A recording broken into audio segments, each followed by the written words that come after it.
नमस्कार दोस्तों, मैं विकास शाक्या एक बार फिर से आप सबका स्वागत करता हूं अपने चैनल पर। और आज हम वापस शुरू करने जा रहे हैं सुंदरकांड। सुंदरकांड, जैसा कि पिछले साल लगभग इसी समय हमने इसका लास्ट वीडियो अपने प्लेलिस्ट पे डाला था और बीच में आ, 10वें दोहे तक हमने इसको कर लिया था। 10वें दोहे पर बेसिकली हम रुके थे, 10वें दोहे से आगे शुरू करना था। उसके पहले जितने दोहे और जितने छंद थे वो हम देख चुके थे। तो आज हम इसको दोबारा शुरू करने जा रहे हैं, लेकिन दोबारा शुरू करने से पहले जो हमारा लिटरेचर है, यानी जो रामचरितमानस है, जो कि अवधी भाषा में लिखा हुआ है, जो कि तुलसीदास जी द्वारा लिखा गया है, उसमें तुलसीदास जी ने जिन चीज़ों का इस्तेमाल किया है, जिस ग्रामर का यूज़ किया है हिंदी लैंग्वेज में, अवधी भाषा में जो हमारी ग्रामर होती है, जिसे हम छंद कहते हैं, छंद के जो नियम होते हैं उनका इस्तेमाल किया है। तो छंद के नियम क्या होते हैं, वो कैसे इस्तेमाल किए जाते हैं, और उनमें जो तीन छंद हैं, दोहा, सोरठा और चौपाई, जो कि यहाँ पे हमने लिखा है, उन तीनों के विषय में थोड़ा थोड़ा हम समझेंगे और एग्जाम्पल भी देखेंगे कि क्या होता है दोहा, क्या होता है चौपाई। सोरठा का एग्जाम्पल आप अपने आप देख लीजिएगा, बहुत ज़्यादा समय नहीं है। कॉन्सेप्चुअली सब कुछ सेम ही होता है, मात्राओं की गिनती बराबर रहती है। बेसिकली इसमें हम ये समझेंगे कि जो मात्राएं होती हैं वो अलग अलग स्टैंजा में, एक जो पूरा का पूरा दोहा होता है वो कुल मिलाकर के दो स्टैंजा से, उसमें जो है चार स्टैंजा होते हैं। और चारों स्टैंजा में 1 2 3 4, चारों स्टैंजा में जो है, पहले स्टैंजा में 13 मात्राएं होती हैं, फिर उसके बाद दूसरे स्टैंजा में 11, फिर तीसरे में 13 और फिर चौथे में 11 मात्राएं होती हैं। तो 13 11 13 11 इन मात्राओं का कलेक्शन होता है हर स्टेंजा में। और ये नियम पूरे के पूरे रामचरितमानस में, चाहे आप सुंदरकांड पढ़ लें, चाहे कोई भी कांड पढ़ लें, वहां आपको सेम मिलेगा। दोहे के लिए यही नियम मिलेगा। सोरठे के लिए जो है ये दोहा है, जिसमें मात्राओं का ये कम क्रम होता है। उसके अलावा आता है सोरठा। सोरठा में क्रम इसका उल्टा होता है, यहाँ 13 11 है तो यहाँ 11 13 हो जाता है, 11 13 11 13, 11 13 11 13, ये मात्राएं होती हैं। इन मात्राओं की गिनती कैसे की जाती है, कैसे रिप्रेजेंट किए जाते हैं, ये सब हम एक बार अभी दोहरा लेंगे। उसके अलावा एक जो बचा हुआ है वो है चौपाई। चौपाई में जो है जितने भी स्टैंजा होते हैं उन सब में क्या होती हैं, 16 मात्राएं होती हैं, 16। ठीक है, 16 मात्राएं हर एक स्टैंजा पे चढ़ती हैं। ठीक है, और ये मात्राएं कैसे चढ़ती हैं ये सब हम देखेंगे, लेकिन उससे पहले हम देखेंगे कि मात्राएं रिप्रेजेंट कैसे की जाती हैं। ठीक है, एक तो होती है छोटी मात्रा, वो रिप्रेजेंट होती है एक सिंगल लाइन से। एक होती है बड़ी मात्रा, ये रिप्रेजेंट होती है इससे, जो एस जैसा सिंबल है, ठीक है, इससे रिप्रेजेंट होती है। इसको गिना जाता है एक मात्रा, छोटी मात्रा को एक गिना जाता है और बड़ी मात्रा को दो गिना जाता है। ठीक है, ये एक है, ये दो है, जहां भी ये मिलेगा वहां दो मात्राएं गिननी है आपको। और ये कैसे रिप्रेजेंट किया जाता है, इसको समझने के लिए हम एक बार जो है अगला स्लाइड देखते हैं, जहां पे दोहे का एक एग्जाम्पल है। ठीक है, दोहा है, दोहे में जैसे कि हमने पढ़ा कि 13 11 13 11 का कलेक्शन होता है। तो यहाँ पे क्या है, पहला जो स्टैंजा खत्म हो रहा है ना, भवन गयौ दस कंधर, यहाँ पे खत्म हो रहा है। यहाँ पे सांचे निबृंद, यहाँ जो है दूसरा स्टैंजा खत्म हो रहा है। सीत ही त्रास दिखा वहीं, यहाँ तीसरा समाप्त हो रहा है। धर ही रूप बहुमंद, ये चौथा है। ठीक है, इस तरीके से है। अब इनमें हम देखते हैं मात्राएं कैसी हैं, ठीक है, किस तरह से मात्राएं लगी हैं। तो पहले मैं बाकी चीजें हटा देता हूं यहाँ से, मात्राएं देखते हैं। भ, जो ये छोटा है ना, ये भ है, ये छोटा अक्षर है, तो छोटे अक्षर के लिए ये मात्रा लगाई जाती है, एक जो खड़ी लाइन होती है उसको। व, ये भी छोटा है। न, ये भी छोटा है, इसके लिए भी एक खड़ी मात्रा। ग य उ, ये सब छोटे छोटे अक्षर हैं, तो इन सब के लिए एक एक मात्रा। उसके अलावा यहाँ आता है द स। अब यहाँ क है, इस क में क्या है, क और अंक की मात्रा भी है। ठीक है, अंक की मात्रा भी है। तो क के लिए हम लगाएंगे एक छोटी, और अंग मात्रा के लिए हम लगाएंगे ऐसे बड़ी। और क्योंकि आगे ध है, ध क्या है, ये पूरा ध है। पूरा, ये आधा ध है, ये होता है जब इसमें अ मिल जाता है तो पूरा ध बन जाता है। ठीक है, पूरा ध। तो जहां पे इस तरह की सिचुएशन हो कि मात्रा के बाद आगे पूरा ध है, इस पूरे ध को हम क्या कहते हैं, अजंत कहते हैं। और जो आधा ध होता है ना, इसको हम हलंत कहते हैं। ठीक है, ये होता है हलंत, ये होता है अजंत, ये पूरा ध। तो अगर मात्रा के आगे पूरा ध है, पूरे शब्द को, पूरे अक्षर को लेना है, पूरे अल्फाबेट को लेना है, तो वहां पे मात्रा के बाद अगर ऐसी सिचुएशन है तो वहां पे ये बड़ी मात्रा लगा देते हैं, जो दो वाली है, ये बड़ी मात्रा हो गई। ध, ठीक है, इसका जो है आधी मात्रा, इसकी जो है एक मात्रा ध, ये जो छोटा है, छोटा ध है, मतलब इसमें कोई मात्रा नहीं है, बड़ा स्वर नहीं निकल रहा, ध छोटा स्वर ही निकल रहा, र इसमें भी छोटा स्वर निकल रहा है। तो ये क्या हो गया, भवन गयौ दस कंधर, यहाँ तक हो गया। अभी आप इसको गिनिए कि कितने कितनी मात्राएं हैं, अब इसको गिनना शुरू कीजिए। इसकी मात्राएं हैं 1 2 3 4 5 6 7 8 9 10 11 और ये दो, इसको दो गिनते हैं 13। तो कितनी हो गई, पहले चरण में 13 मात्राएं हो गई।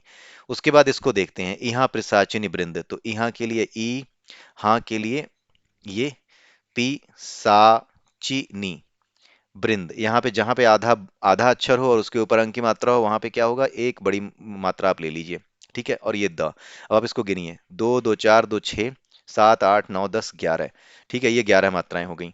तो 13 और 11 इसी तरीके से यहाँ पर अगर आप आएंगे, सी त ही, त्रा स, दे बड़ी मात्रा, खा व ही छोटी मात्रा। अब यहाँ पे गिनिए, 2 2 4 2 6 2 8 9 10 11 12 13 हो गई 13 मात्राएं। अब इसके आगे आता है धरहि रूप बहुमंद, तो ध र ही रूप बहु मंद। ठीक है, 1 2 3 4 5 6 7 और ये दो और दो चार, 11, यहाँ पे 11 हो गई। तो 13 11 13 11 का जो कलेक्शन है ना, ये आप पूरे के पूरे रामचरितमानस में, चाहे आप सुंदर कांड उठा लें, चाहे कोई भी कांड उठा लें, वहां पे यही सीक्वेंस आपको मिलेगा, मात्राओं का यही सीक्वेंस आपको मिलेगा। ये हमारा जो ग्रामर है, हिंदी ग्रामर है, ये उसकी वैज्ञानिकता, ये उसका साइंटिफिक जो है एक्सप्लेनेशन है कि किस तरीके से हमारे यहाँ जो चीजें लिखी जाती हैं, दोहा लिखा गया, सोरठा लिखा गया, या जो जिन चीजों को गा करके हमें सुनाना है, तो गाते समय मात्र अगर एक जैसी ध्वनि निकले, हर एक लाइन पर, हर एक स्टैंजा में बिल्कुल एक समानता हो, उसके लिए सबसे जरूरी है कि मात्राएं एक बराबर रखी जाएं। जो भी मात्राएं लगती हैं वो सब एक जैसी हों, एक बराबर रखी जाएं, तभी एक जैसा ही स्वर हर बार एक स्टैंजा को बोलने में निकलेगा। दोहा बोलने में अलग तरीका है बोलने का, इसी वजह से, क्योंकि दोहा बोलने के लिए आपको यहाँ पे 13 11 मात्राओं का ध्यान रखना पड़ता है। तो कुछ भी गा करके जो कहा जाए, जो काव्य है जो गा करके कहा जाए, वहां पर मात्राओं का इतना वैज्ञानिक विश्लेषण किया गया है, इतना अच्छा तरीका इस्तेमाल किया गया है हमारे लिटरेचर में, जो कि पूरी तरह से साइंटिफिक है। और इसलिए है ताकि आप इन चीजों को गाओगे, इनको आप बोलोगे, इनको आप कहोगे नहीं, इनको आप गा करके सुनाते हो। भवन गयौ दस कंधर यहाँ पिशाचिनी वृंद, इस तरीके से बोला जाता है, पूरा प्रॉपर इसको बोला जाता है। अगर आपने कहीं सुंदरकांड सुना हो, तो दोहा जब आएगा तो वहां कहने का तरीका अलग होगा, और सोरठा जब आएगा तो तरीका अलग होगा। इसीलिए होता है क्योंकि मात्राओं का विशेष इंपॉर्टेंस है, विशेष महत्व है। जब आप किसी चीज को गाते हैं, गा करके सुनाते हैं, तो वहां मात्राएं अगर ऊपर नीचे हुई, तो आपकी लय ताल हर लाइन पे अलग अलग मिलेगी, और आप पूरी तरीके से आपकी जो कविता है वो बेताला नजर आएगी। तो वो बेताला नजर ना आए, इसलिए इतना स्ट्रिक्ट रूल बनाया गया है हमारे जो इंडियन स्क्रिप्चर्स हैं, जो हिंदू धर्म के स्क्रिप्चर हैं, सनातन धर्म के जो स्क्रिप्चर्स हैं, उसमें ये जो कहे जाते हैं ना, दोहा सोरठा और चौपाई, इनको कहा जाता है छंद। और छंद जो है हमारे माफ कीजिएगा, थोड़ा सा वो है जो काम है, जिसकी वजह से ये कार्बोरेटर में कचरा बार बार आ रहा है, और ये परेशान मुझे भी बहुत दिनों से कर रहा है। मैं बिल्कुल नहीं चाहता वीडियो बनाते समय ऐसा हो, लेकिन ऐसा होता है, तो उसको इग्नोर करिए।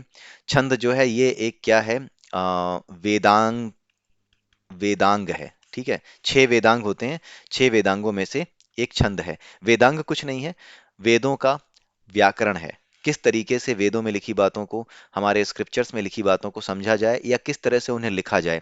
जब भी हम कुछ लिखें, तो छंद के कौन से नियम फॉलो करें, व्याकरण का कौन सा नियम फॉलो करें, व्याकरण की दृष्टि से आप जो कुछ लिख रहे हैं वो बिल्कुल सही हो, कैसे इस चीज को समझें, कैसे इस चीज को इंश्योर करें, ये सारी चीजें छंद नाम के वेदांग में बताई गई हैं। ठीक है, और छंदों को चरण कहा गया है। साहित्य का चरण, यानी साहित्य यानी लिटरेचर को अगर हम एक शरीर माने, तो छंद जो है उसके चरण हैं, यानी उसके पैर हैं।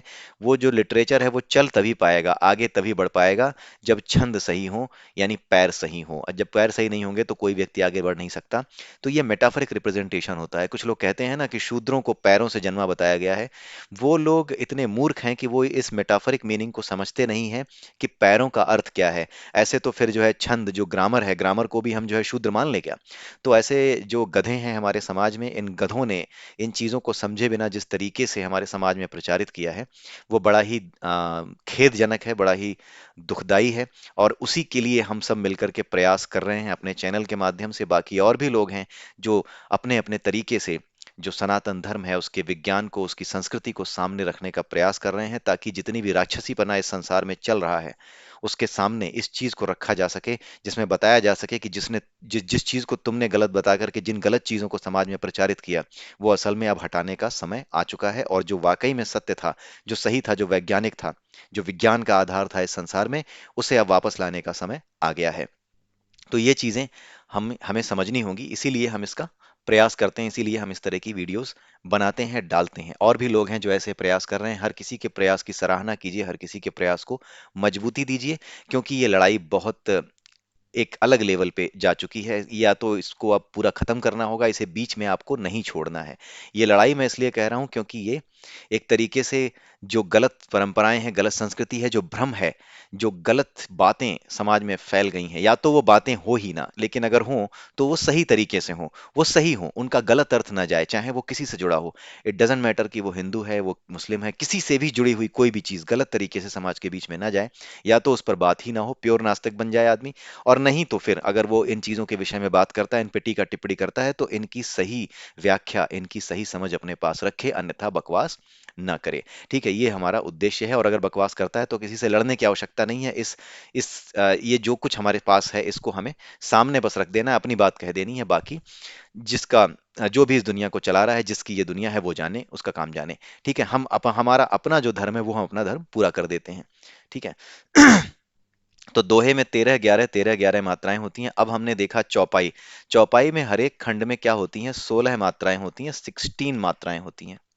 ठीक है। तो 16 मात्राएं कैसे होती हैं? जैसे ये त्रि है, ये देखिए पहला खंड है, यहाँ पर, यहाँ से लेके यहाँ तक। अब हम देखते हैं त्रिजटा, बड़ी मात्रा इससे रिप्रेजेंट की जाती है। नाम, जहां पर बड़ा स्वर निकल रहा हो, नाम, वहां ना बड़ा, म छोटा।